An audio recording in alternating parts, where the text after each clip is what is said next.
Halliday presents, in the red corner, the undisputed, undefeated Weed Whacker Guy.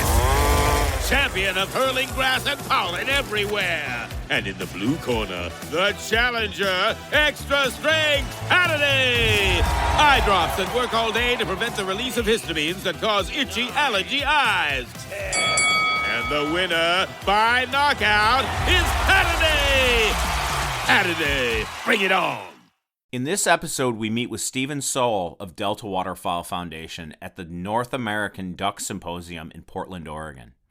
Stephen runs the Delta Waterfowl University Hunt Program. It's a way to introduce university students to waterfowl hunting. I talk with Stephen about the need to train the next generation and ensure they have an understanding of waterfowl hunting culture across duck country. Have a listen. It is truly important that as duck hunting culture wanes, that we provide a platform for students to become hunter conservationists, or at minimum, understand how much duck hunting means to people throughout duck country. Welcome back to the Kitchen Conversations. At the Fowl Weather Podcast, we truly believe that the kitchen is the perfect place for sharing information, spending time with family and friends, and genuinely BSing about life, ducks, the science of duck migration, duck conservation, and duck hunting itself. At either home or camp, the kitchen is a place to celebrate the day and come together to learn from each other, but also simply enjoy life. The Fowl Weather Podcast aims to use the Kitchen Conversations as a way to bring duck science with duck science people directly to you in raw form. We also aim to simply talk with duck people across duck country as well. But very often you will notice that duck science people are also duck people from across duck country. Just think about that for a second. Most of the people that work very hard to conserve duck habitat and ducks are also duck hunters from across duck country. Thanks for joining us for another episode of the Kitchen Conversations.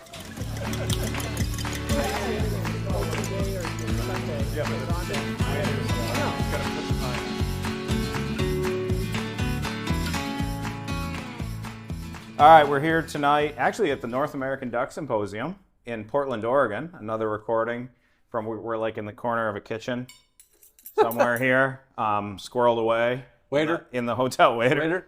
And I'm here with Stephen Sowell, University Hunt Program. I'm going to say coordinator. You just told me. R3 manager. R3 manager with Delta Waterfowl. So, Stephen, thanks for coming on with us. We've done some hunts with you through ESF, my other job that's separate from this one.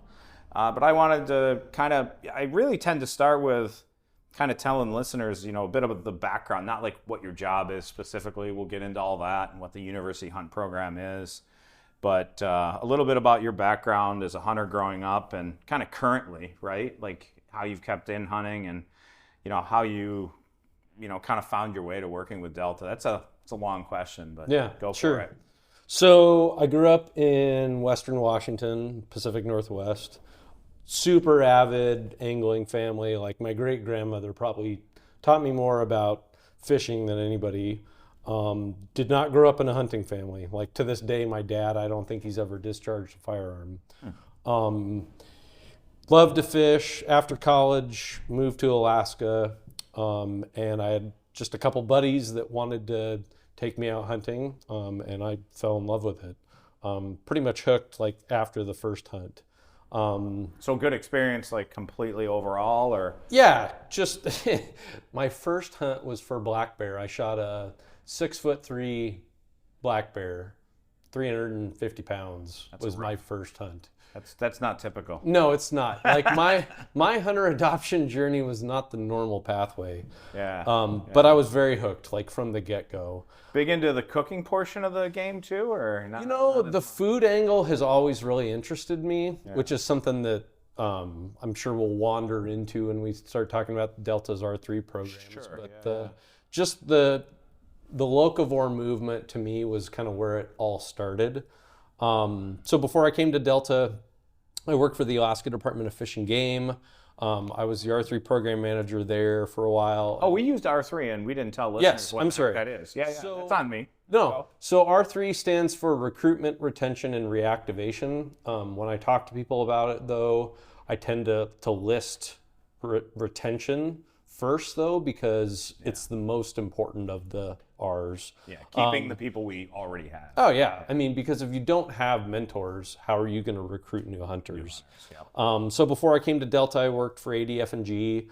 And then Delta in 2019 created the first R3 coordinator position, and I was lucky enough to get selected and came to Delta. And what excited me the most was the university hunting program, which I'm sure we'll talk about in a minute. Well, you know what I like too about Delta, and I worked with them as a technician, and I'm not going to go through all the history, but I would say that Delta's kind of reinvented itself as the duck hunters organization, and I think that's fantastic because it was a needed niche and an empty niche, and you can't work in the same exact space as other conservation organizations. Yep. So I think it was just brilliant to do that, and but it wasn't like, it's not like a scheme. It was like actually needed an advocacy group for duck hunters, because I think there's been some issues with just lack of state and federal promotion of and sustaining of duck hunting and such. So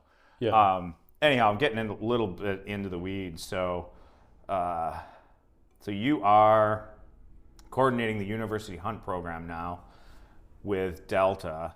Do you want to tell our listeners a little bit about how that works? Yeah, so the university hunting program, which we abbreviate to UHP, it's a program that's designed to recruit new hunters and simultaneously provide the next generation of wildlife managers with a program experience that enhances their understanding of the role that hunters play in the North American model.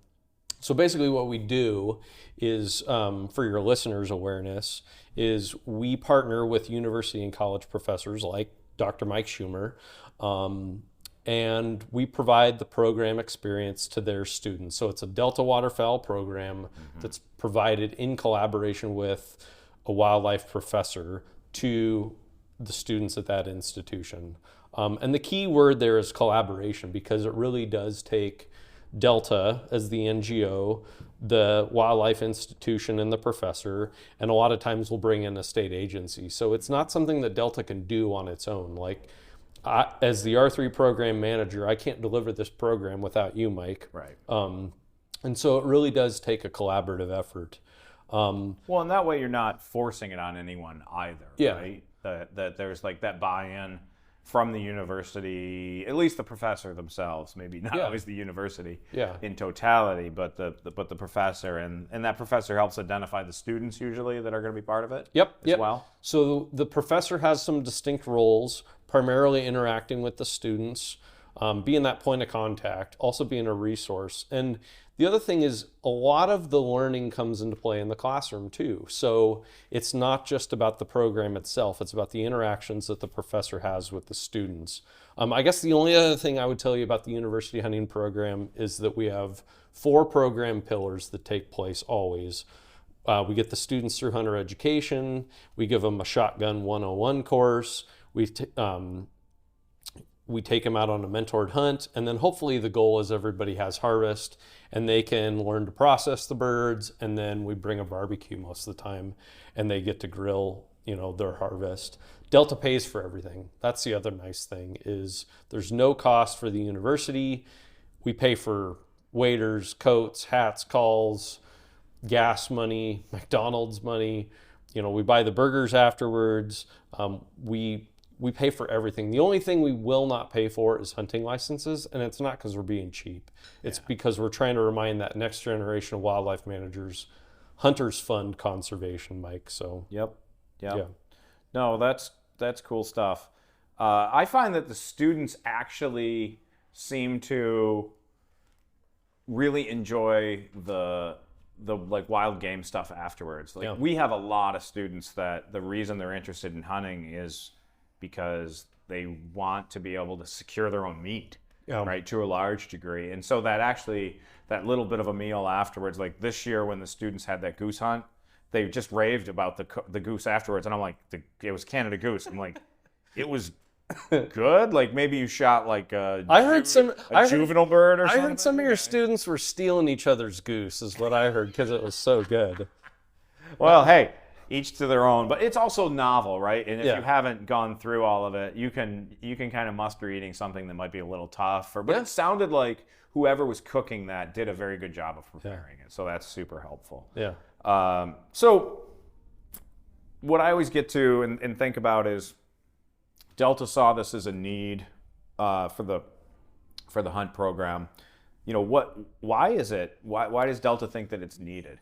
So basically what it comes down to is that the same influences that are taking place on society writ large with hunter participation, all the same issues are taking place with university students who are wanting to become wildlife managers. So historically, we think that about 80% of future wildlife managers had prior experience with consumptive use, whether that was hunting, fishing, trapping, etc.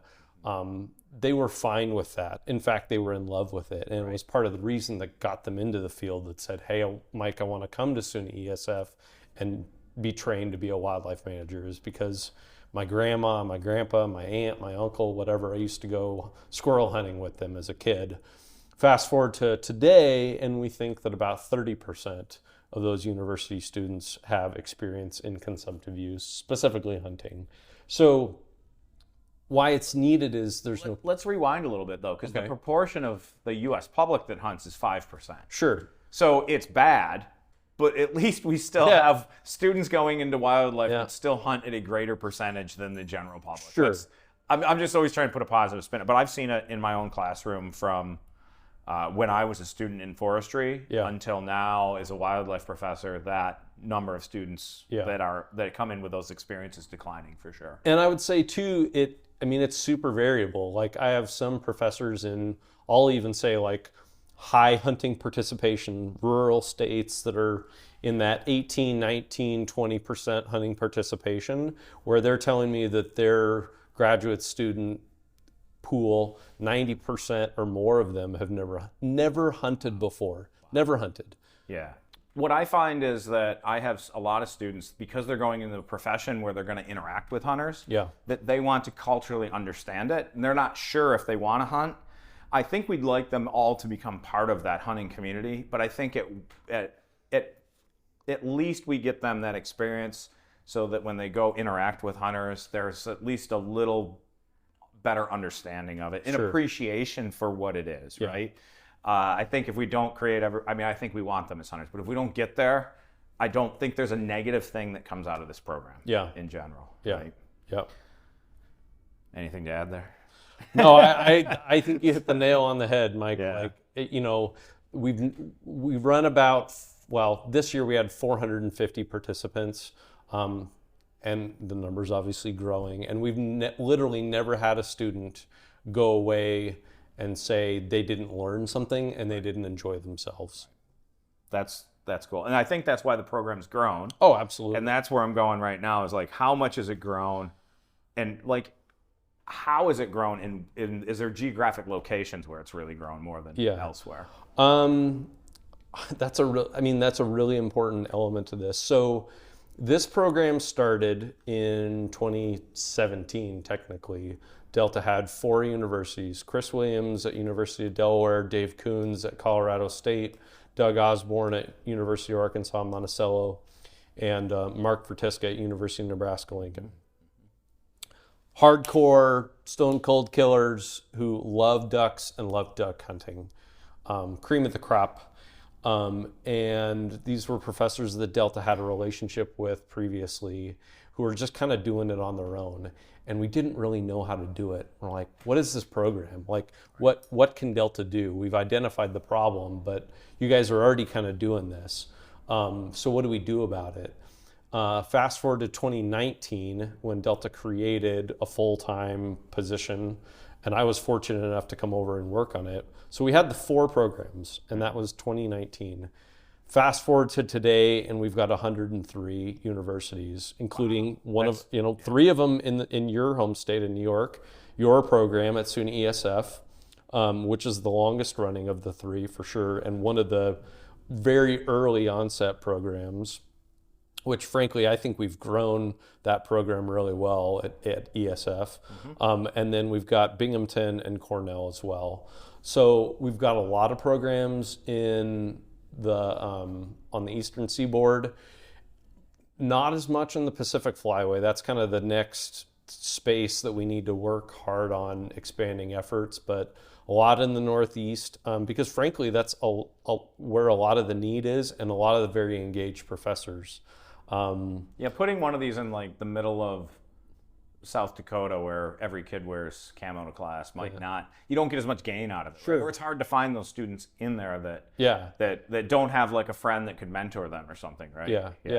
Yeah. We had one university this year, not that far from you, that we had 54 applicants who wanted to participate in the program, and we had 6 seats. Right. We get some other states in the middle, of the country that just frankly 100 participation's higher. Right. We still have plenty of students that want to participate, but there's definitely pockets that need this programming more than others, and Delta's here to deliver. I mean, our long-term goal is we want to deliver the program everywhere that has a wildlife or related degree, but we're definitely conscious of the fact that there's some areas that need the programming more than others. Yeah. So,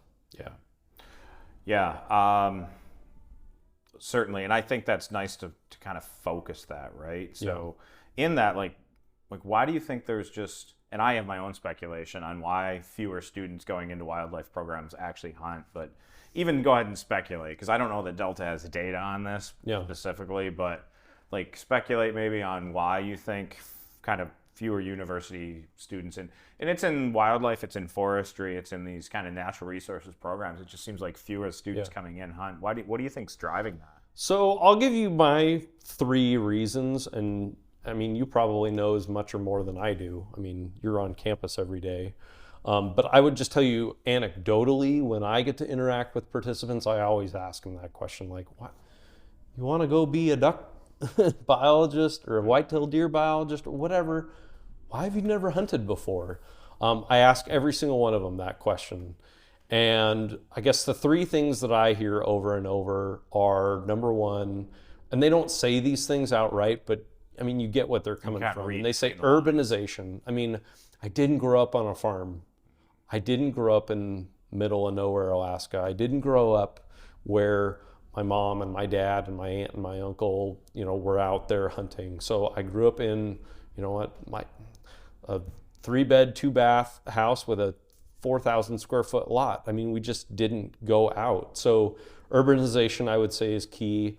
Societal acceptance of consumptive use is definitely, especially with this age demographic, I hear that a lot. Like, some students will say, well, I really wanted to do the program, but I'm not telling my mom and dad about it. I'm not telling my roommate about that. So I think the societal acceptance piece, and then I think it's also the mentorship thing. People are afraid to say, will you teach me?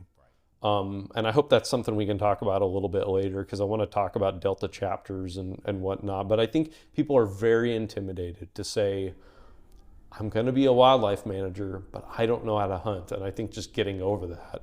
But again, I mean, I'd love to hear your thoughts on it too, because you interact with these students more than I do. Yeah, I think we've talked about it a little bit. I think that and I am speculating, right? But when I was in school, a lot of kids came from poor white communities. Yeah. I went into forestry to make money from logging, basically, right? And then I got into the wildlife thing, which is turned out to be pretty cool. Yeah. Better than just cutting trees down. Nothing against people who cut trees down, by the way. But all my buddies, like a lot of the folks in forestry and even wildlife hunted. I mean, the National Wild Turkey Federation biologist I graduated with, right? And he's now for the whole entire Northeast U.S. Yeah. Great guy. And that's what we would do. I'm like, what does everybody do on weekends and when they skip class now? Like, we used to just go hunt. Yeah. And when I wasn't hunting, I was scouting for new places to hunt. But now the students more and more come from more suburban urban areas, because the folks that used to come to university for wildlife from those kind of rural portions of the Northeast just go right into blue collar jobs because cost of education's gone up. And I think it's a lot of people just in this economy want to make money and get ahead because it's really easy to get behind kind of early on.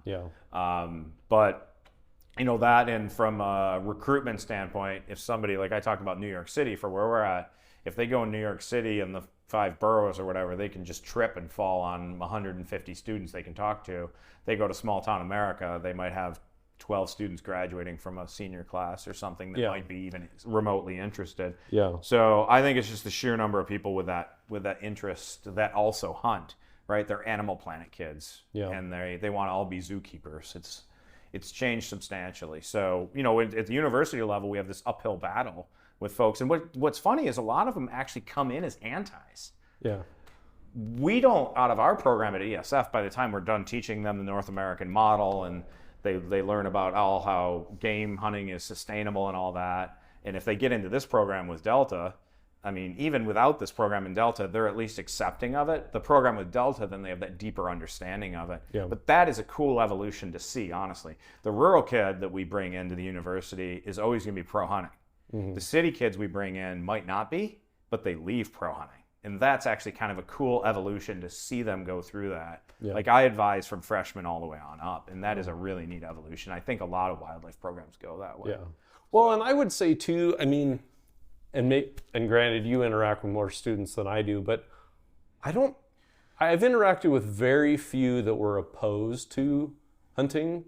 It's more just, I don't know, I thought food came from the grocery store. Like, and most of them have an awareness that it's not something that they have an understanding of. I mean, certainly there's folks that are opposed to it, but I just tend to believe that what we need to do is just create a more holistic view on it. Like, if you put this experience in front of them and they participate and partake in it, it changes their mind because you demonstrate to them what hunting is. And I don't think we have to convince people that it's not wrong. We just need to show them what it is.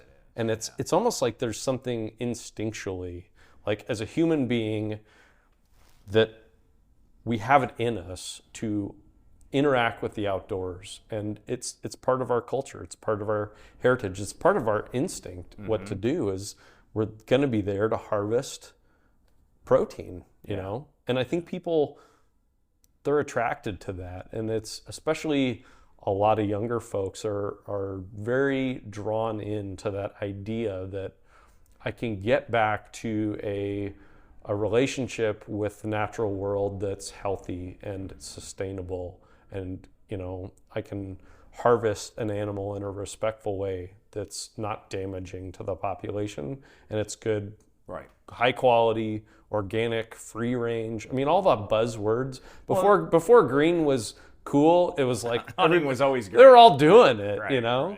So yeah, and they've all been taught, like at some point, usually most of them when they get into this, that like harvests are based on some solid science and sustainable, and then to do it, then they actually feel better about it too. They don't feel like it's actually negative effects on the population, which it's not in 99.9%. Well, especially waterfowl, you know.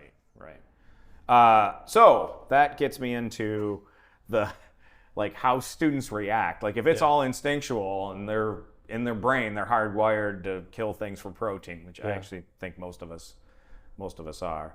My favorite saying was from Dave Ankney, and it was like when somebody, and I don't believe this, it's tongue in cheek, but like, you know, a salad gets put on the table, he'd say, that's not food, that's what food eats. So, but I think we're all drawn to the, you know, I mean, yes, people avoid protein, obviously, but these folks aren't. And so, but then how do they react? Like if there's this instinct, how do these students tend to react when they shoot their first duck? What's that like?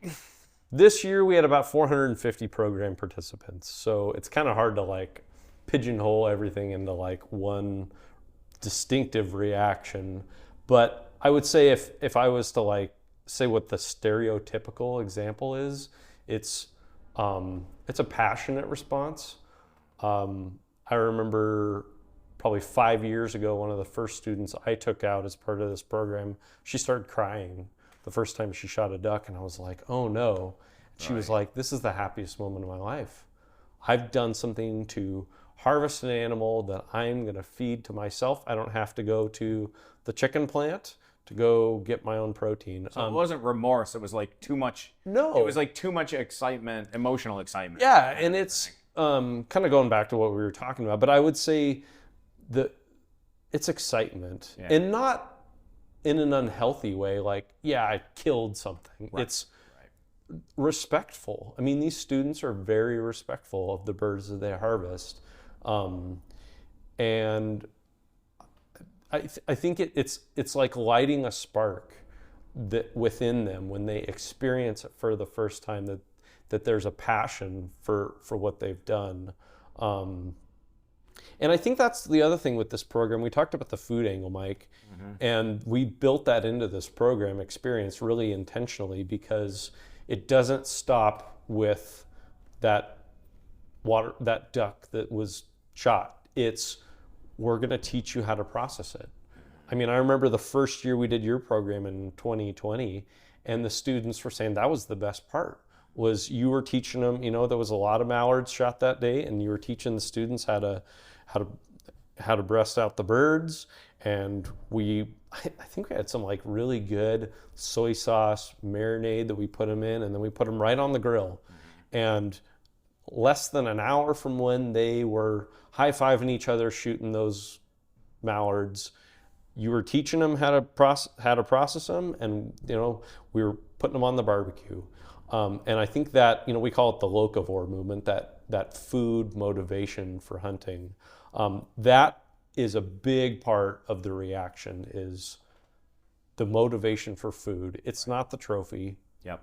It's not. I mean, it really very, very, very few of our participants get excited about the trophy. They're excited about the experience, and they're excited about the food. So yeah, I've got friends that are like, I don't do this because I have to do it to eat. Yeah.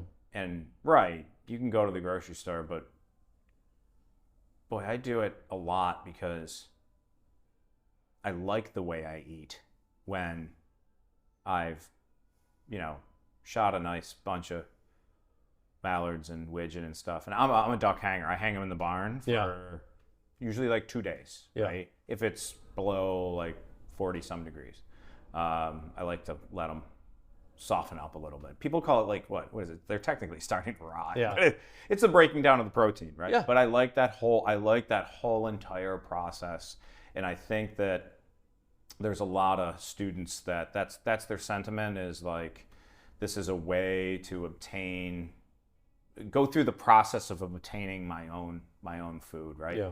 And maybe to some extent, because students are poor, this is also a way for them to get high quality protein that they wouldn't otherwise. Yeah. It's probably never economical, but mental health and getting out of the classroom and all that, and then going through that whole process, it's probably a positive gain in the end for them, maybe even on a financial level at some point, despite the cost of the license and other stuff. So, I mean, there's a lot of us, we don't have to do this to eat. We can buy food, but boy, the process of it is just so much cooler, right? Yeah. So, yeah.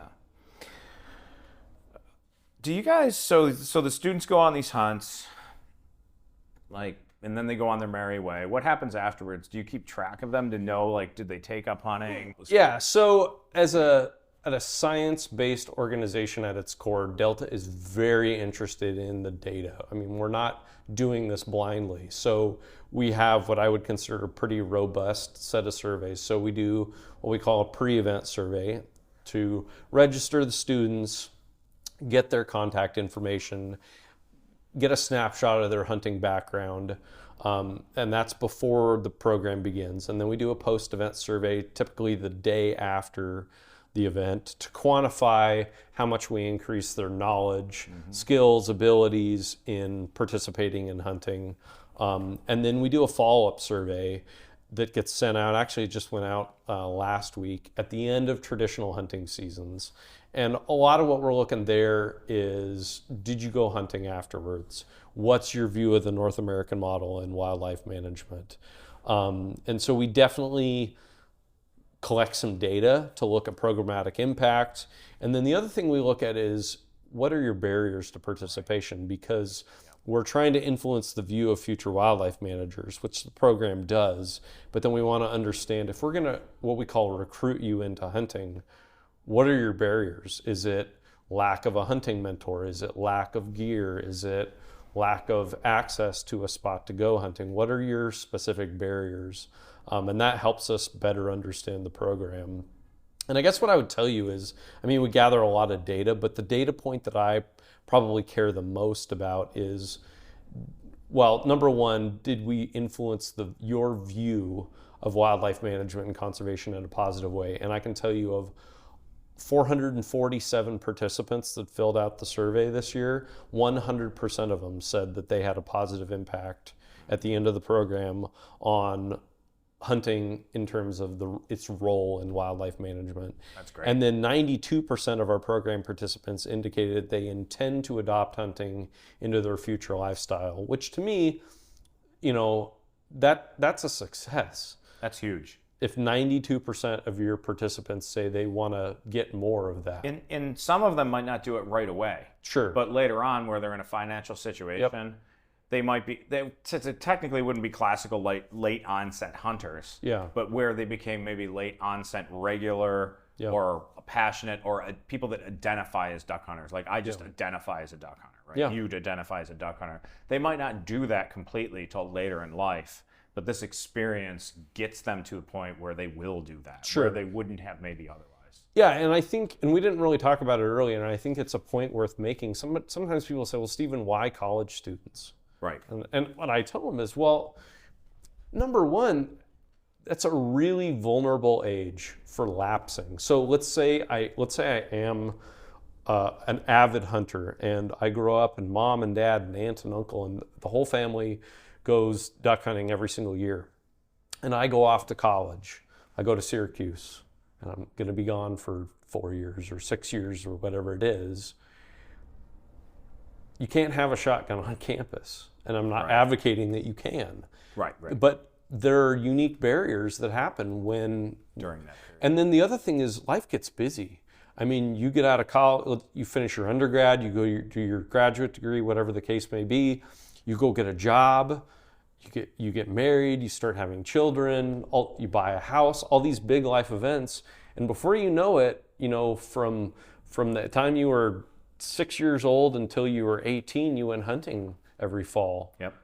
And the next thing you know, a decade has gone by, and you got 2 kids and a mortgage, and you're married, and you work 60 hours a week, and you're like, oh my gosh, I haven't hunted and whatever. And now my kids want to go hunting, and I haven't in 20 years.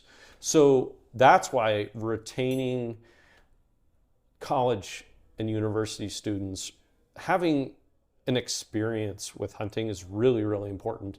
The other thing is, and youth programs are great, don't get me wrong. Like, I have 5 kids, Mike. Like, I love taking youth out.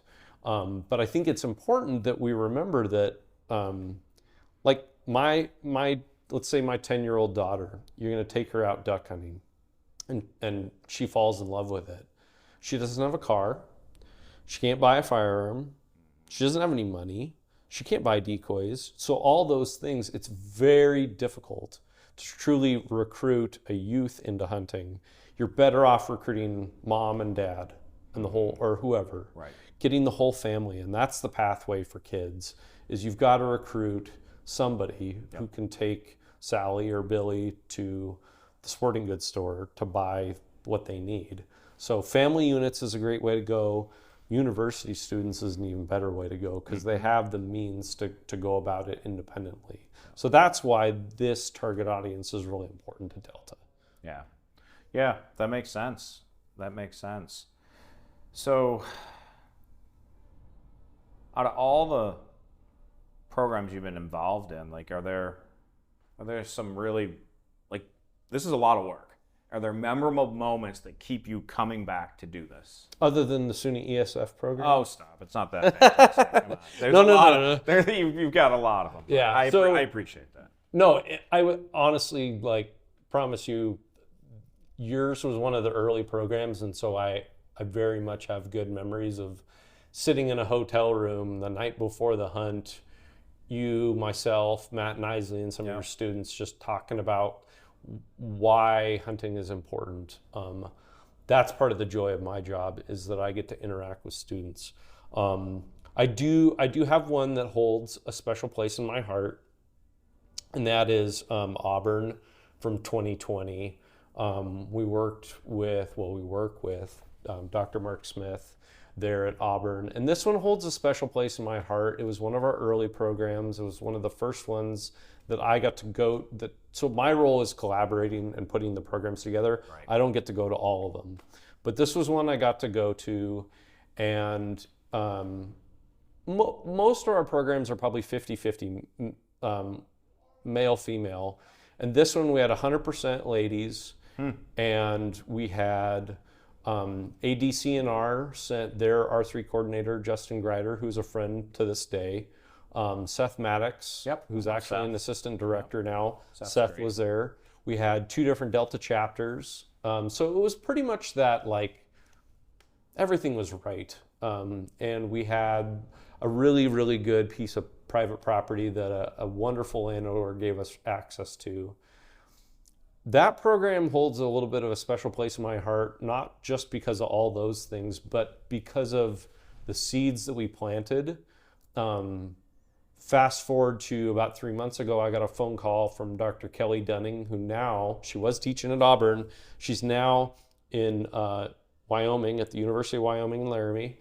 And she called me up and said, "Hey, Stephen, I love the university hunting program. Can we deliver at my school now?" Super. I also got a phone call from one of the participants who now works in a different state. She grew up in Florida and called me up and said, "Hey, can we do a program here?" So to me, I always give that example because it cross-pollinates. The duck hunting community is big, but it's also small. And so getting to meet the people and seeing their life journey, a participant come in as a master's student, go back to a different state, and then call me up 4 years later and say, "Hey, can we get a program going here?" A professor that moves thousands of miles away. It's organically growing its own energy. Absolutely. Yeah. So to me, that it's the people that make it really fun. And just seeing people's journey that's what it's all about to me. So that's I mean, again, that organic kind of growth of it and how it takes its own form, and you kind of help it along, and then it does its own thing. After that is super fun to see go.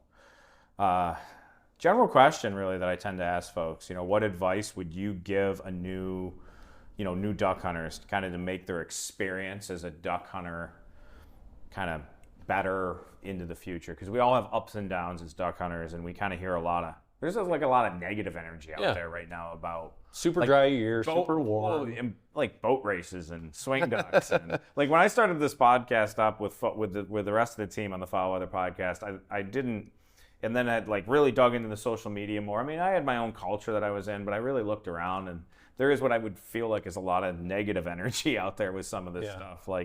It's gotten very competitive, and so I don't know. What advice do you have for young folks and getting into it, and how to make duck hunting just better for them and maybe better for duck hunting in totality into the future? Experience a progressive lens engineered with AI from Essilor, powered by individual measurements of your visual behavior. A lens personalized to you by an Essilor expert. Discover Verilux XR Track and enjoy instantly sharp vision in motion and seamless transitions from near to far. Find your local Essilor expert today at Essilor.com.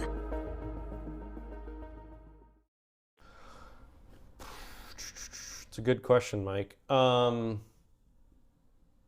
would say I go back to one of the barriers that we hear about all the time, the lack of a hunting mentor. Mm-hmm. Don't be afraid to ask for somebody to mentor you, and don't feel like you're ever going to stop learning. Like, I learn things talking to professors like you, from participants. I mean, these are smart wildlife students. They know a lot. And I just haven't had all the experiences.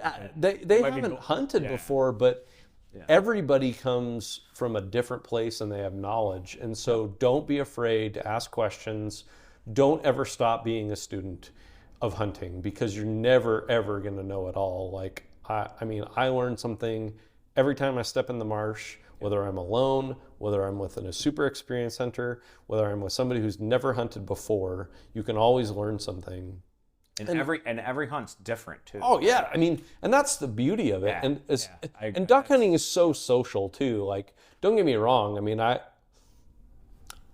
shot a lot of bears, like having spent a lot of time in Alaska. And don't get me wrong. I mean, bear hunting's cool. Nothing wrong with that. But it's the camaraderie and the mentorship and the culture of waterfowl hunting is so rich, and there's so much to learn. So what I would say for participants, folks that want to participate in this program, is you have to remember that we have Delta hundreds of mentors every year from Delta that give of their time, energy, to take these students out. And I promise you that if you ask them to mentor you, they will. They're wonderful people. And that's what makes Delta a family, is that people are giving and compassionate, and they want to teach people. Whether you look like them, talk like them, act like them or not, it doesn't matter, I promise you. And so whether you interact with this program or not, duck hunters are giving people, and they're willing to teach you. So let them teach you. You do have to take a leap of faith, though. Like, it's they're not going to go pull you out of your living room and drag you into the marsh. Like, you got to be willing to say, "Hey, I need to learn." You got to ask for it. Yeah. They'll say yes, but you got to do your part and say, "Hey, will you teach me?" Yeah, that's a really good point. Before we and I'm doing a new thing where I'm letting the guests take us out, and I don't know. Do you know the buzz phrase at the end of the podcast? We're not going to do it. It's right there. It's written down. Oh, so you wrote it down for me? We'll get to it. It's at the bottom. But do you have anything just Delta Waterfowl wise? Awesome organization. Yeah. As I've said, I did a couple of podcasts before. Everybody should be a member of Delta. Everybody should be a member of DU. You guys do stuff a little bit differently, but you both add to the culture of duck hunting and duck conservation and duck hunter recruitment and such. But any just general comment about Delta or promotion of what you all do? I mean, our goal, we are a duck hunting organization. We care about ducks and we care about duck hunters. And this university hunting program is, every time I talk to somebody about it, they go away passionate. Anybody that's interested, you can look at my contact information on the Delta website. You can give me a call, you can text me, you can email me. I would love to share more. Right now we've got 103 programs. We want to get to 494, which is the number of institutions in North America that have a wildlife-related degree program. So it's aspirational, but I don't think that we're going to secure the future of duck hunting without doing some aspirational stuff. So I'll keep working on it until I retire, I guess. I mean, the sky's not the limit, but every university with a wildlife program is, by the sounds. It's a little bit of a big goal, but you know what? Hunters have done some pretty cool things. Yeah. You look at the success of wood ducks. That's where I was going to go. Rocky Mountain elk. Right? We saved the elk. We saved the wood ducks. Yeah. We saved, wild turkeys. Yeah. So, I mean, if we can do that, then we can save hunting. We can save hunting. And I love it. You wrote it down for me, so I guess I'm supposed to say. No. Oh. I got to thank you first. Oh. Okay. All right. You can thank me. You can thank Delta. That's cool. No, I really thank you for joining us, Stephen. And another thing I want to point out that we do on this podcast, I don't know if I'm ever going to interview. Eventually we might interview and talk to a wildlife biologist or somebody in the field that that doesn't hunt. But I like to point out that folks working as biologists or in positions like yours with organizations are also typically duck hunters and what I call duck people from throughout duck country, right? Yeah. And that they're not your enemy. There's a lot of this like animosity, like the duck biologists are doing everything wrong. Yeah. And I'm like, what? And they like, we're on a different team and we're literally the same people. We just happen to do this professionally. Yeah. And it's like the guy in the marsh next to you that you like try to race to a hole.